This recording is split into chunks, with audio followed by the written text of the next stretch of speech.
ils avaient le choix entre le bien et la facilité, et ils ont choisi la facilité. Sorciers, sorcières, étudiants en magie, bonsoir. Comme je vous l'ai dit précédemment, je n'en ai pas terminé avec le 3e volet des Animaux Fantastiques. Et autant vous dire que cet épisode ne sera pas aussi agréable que le dernier, et sera même scindé en 2 parties distinctes car j'ai beaucoup, mais vraiment beaucoup trop de choses à dire sur le sujet. Vous l'aurez compris, nous allons revenir sur ce qui a terriblement déçu grand nombre de fans. Autrement dit, sur les nombreuses incohérences que l'on retrouve dans ce 3e film et qui bouleversent complètement nos connaissances sur le monde des sorciers. Attention, je tiens à vous rappeler que ce genre d'épisode n'est pas sans spoil. Donc si vous n'avez toujours pas vu le film, je vous déconseille grandement de regarder cette vidéo. Vous voici prévenus. Installez-vous confortablement, prenez de quoi vous réconforter car vous allez en avoir besoin et surtout, n'oubliez pas de garder votre calme. C'est parti pour mettre en lumière les incohérences du 3e volet des Animaux Fantastiques, les secrets de Dumbledore. Commençons par les Animaux Fantastiques de ce 3e opus. Après tout, c'est le nom de la licence et il y a beaucoup de choses à dire. Déjà pour commencer, qu'au-delà de ceux que nous connaissons, notamment Piquette le Baudruc et Teddy le Nifleur, les Animaux Fantastiques ne ressemblent en rien à ce qu'ils auraient dû ressembler. Comprenez par là que sans les précisions de l'équipe de tournage, il est impossible de reconnaître les Animaux Fantastiques. Ce qui, entre nous, est assez problématique, car rien n'est expliqué dans le film. Pas d'oiseau tonnerre, pas de zoo, pas de kappa, absolument rien de ce que vous avez pu étudier ne se trouve dans le film. Autrement dit, que vous vous y connaissiez en créatures magiques du monde des sorciers ou non, n'y changeront rien. Et ça, je peux vous dire que mon petit cœur de magizoologiste ne s'en est toujours pas remis. Pour illustrer mes propos, parlons de la manticore. Oui, c'est une manticore. Si on la compare avec celle qui se trouve dans le manuel de Norbert Dragono, eh bien, elle n'a absolument rien à voir. D'ailleurs, voici la description qu'en fait Norbert dans son manuel. La manticore est un animal extrêmement dangereux originaire de Grèce, avec une tête humaine, un corps de lion et une queue de scorpion. Comme vous pouvez le constater, nous sommes très loin de ce à quoi devrait ressembler une manticore. Le seul aspect commun que l'on peut retrouver entre les deux est leur extrême dangerosité, mais c'est absolument tout. Est-ce décevant ? Oui, un peu. Mais bon, restons de bonne foi et partons du principe qu'il est envisageable que Norbert n'ait pas rencontré toutes les variétés de manticores existantes dans le monde des sorciers. Par contre, ce qu'il est beaucoup moins selon moi est que, comme dans le 2e film, on peut constater que certaines créatures brillent par leur absence dans le livre de Norbert. Je parle notamment de la vouivre. Le problème, c'est qu'en étant absente du livre Les Animaux Fantastiques Vie et Habitat, mais cependant bien présente dans la malle de Norbert, la vouivre soulève une grosse problématique, celle que l'ouvrage de Norbert n'est absolument pas complet. Alors qu'on se comprenne, je conçois totalement qu'il est impossible que Norbert puisse répertorier l'entièreté des animaux fantastiques vivant dans le monde des sorciers. S'il y a autant d'animaux fantastiques que d'animaux sur Terre, cela n'est clairement pas faisable. Par contre, que Norbert omette volontairement de mentionner certains animaux qu'il aurait pourtant bien rencontrés, met en avant le fait qu'il n'a absolument pas remis à jour son livre après l'avoir proposé à son éditeur. Ce qui, quand on y réfléchit bien, ne reflète en rien la vraie nature de Norbert. C'est-à-dire un fervent protecteur des animaux.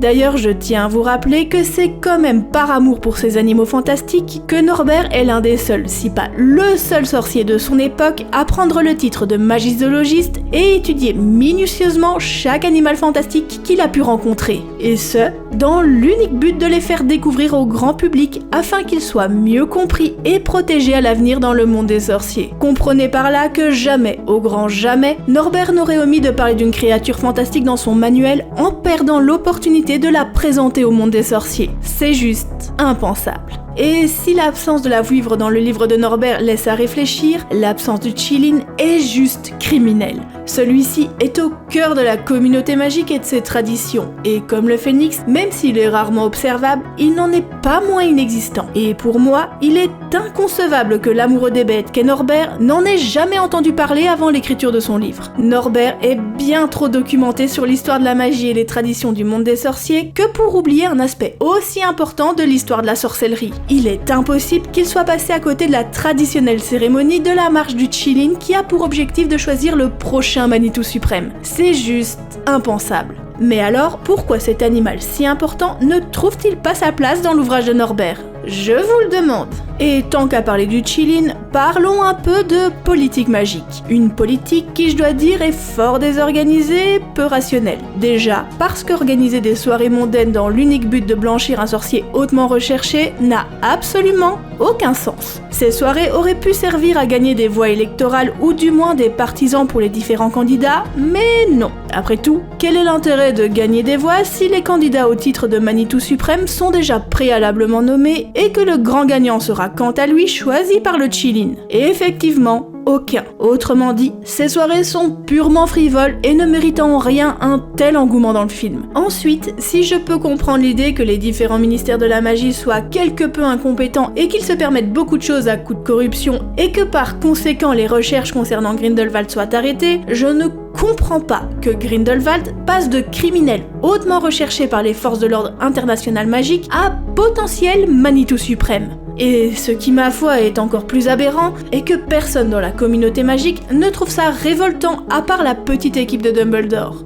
Alors oui, il est vrai que Gellert est un très bon orateur, un très bon manipulateur et un incroyable calculateur. Mais cela n'explique pas pourquoi la quasi-totalité de la communauté magique est prête à passer l'éponge en mettant un meurtrier au pouvoir sans aucune indignation. Et Qilin ou pas, je suis désolée, mais parfois il faut se poser les bonnes questions et regarder un peu plus loin que le bout de son nez. Car ce comportement laisse tout de même supposer que soit les sorciers se fichent royalement des sorciers qui les gouvernent, soit qu'ils sont complètement à la ramasse, ou alors encore pire, qu'ils sont de grosses girouettes. Et malheureusement pour nous, au vu des événements qui s'ensuivent dans le film, la dernière option est probablement la bonne. Ce qui est carrément rabaissant pour le monde des sorciers. Car si jusqu'à présent nous avions pu constater que les dérives sociétales étaient étroitement liées au règne de la terreur, dans le film, eh bien, on nous démontre que ça n'a pas toujours été le cas. Au-delà des adeptes de Grindelwald, on peut constater que nombreux sont celles et ceux qui ne sont pas contre la destruction massive du monde des Moldus. Pourtant,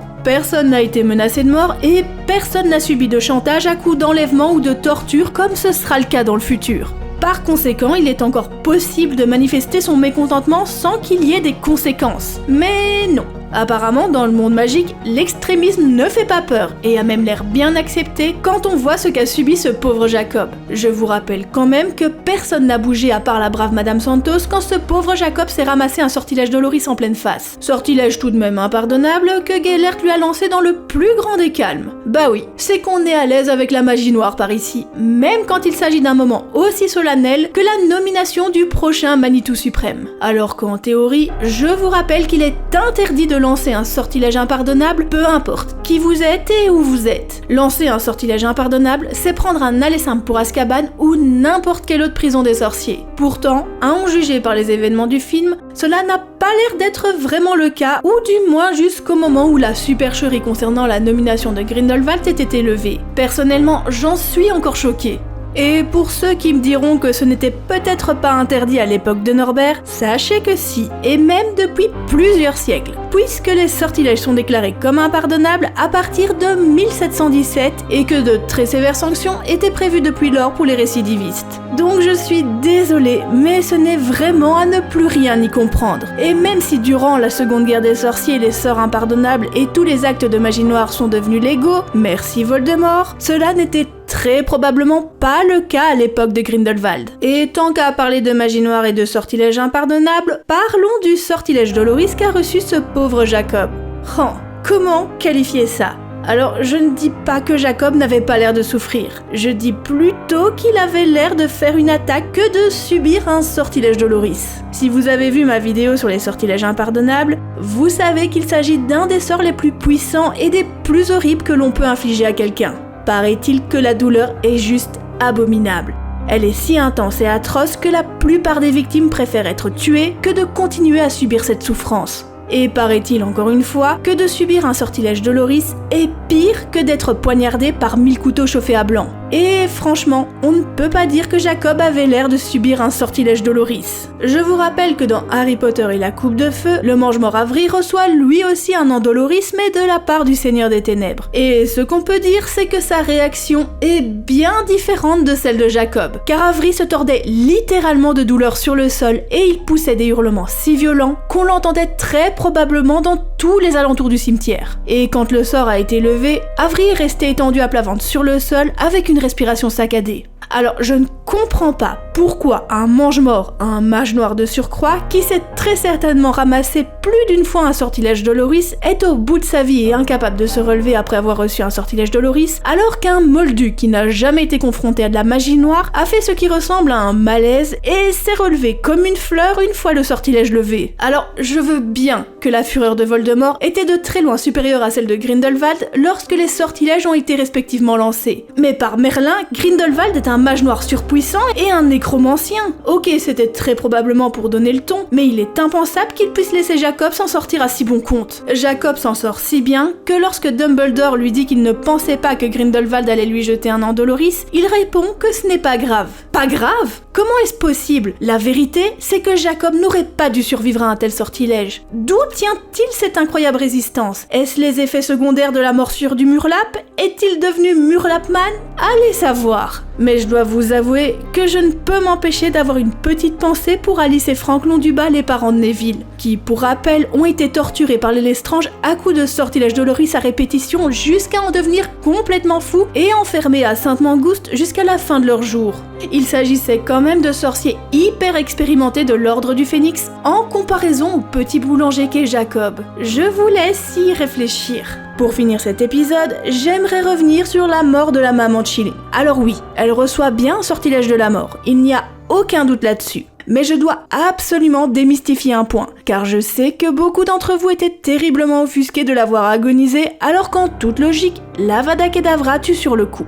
Mais il faut que vous sachiez que c'est possible, car jeter un sortilège impardonnable, tout le monde le peut. Par contre, les effets ne sont pas toujours ceux attendus et peuvent varier en fonction des capacités magiques et de l'âme meurtrière ou non du sorcier qui lance le sort. Barty Croupton Jr. dit d'ailleurs lors d'un des cours de défense contre les forces du mal que si les élèves sortaient tous leur baguette en même temps et qu'ils la pointaient sur lui en prononçant la formule du sortilège de la mort, il n'était même pas certain qu'il soit capable de le faire saigner du nez. Voilà, donc il est totalement imaginable que la bête agonise, surtout si l'on tient compte que certains voulaient tuer et que d'autres non.